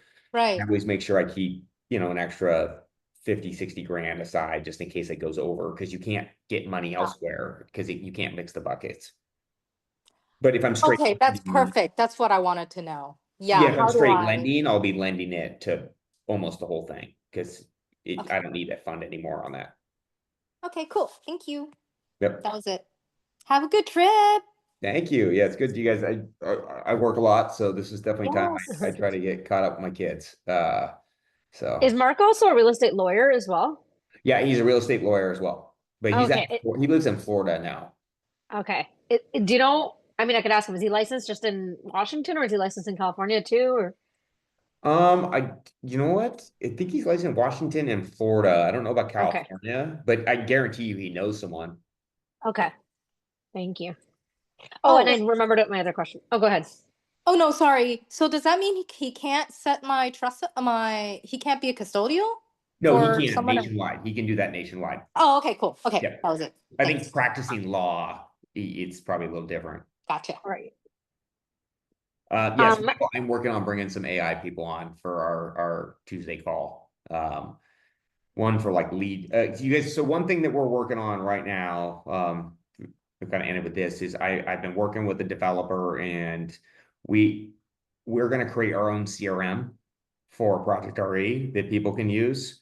There's no CRM that functions the way my business does, besides Salesforce, and it's really expensive, which I would highly not encourage people to use. But we're creating a CRM ourselves to where it's going to be done through Go High Level, to where there's going to be wholesaling components, there's going to be broker to investor components, there's going to be also project management for estimating in there where you can load in your contractors and request quotes. And so it's something that I wanted to do internally for myself. And I'm like, okay, we're going to bring this out. So we are actively building this right now. And they're going to have pre-built in, for contractors, it's going to be like, you're going to be able to put in an address, hit who you want, plumbers, electricians, general contractors, send out a link with automatic text messages. It's going to cultivate and text going like, hey, are you looking for any work coming up? I got a few projects in the mix. How you looking? Right? Like, and so we're actively working on it right now, and it's going to have an AI component to it. And so once that rolls out, I want to have some kind of follow-up AI companies that will teach on our Tuesday call about how to if you want to do off market, a campaign for that. If you want to do contractors, a campaign for that. So yes, it is on the top of my list, and I got to learn it better before I teach it. So, but we will be bringing on people. One of these days, I'm gonna have a talking Jimmy. There's my brain's in it, and they'll answer questions all day for you guys.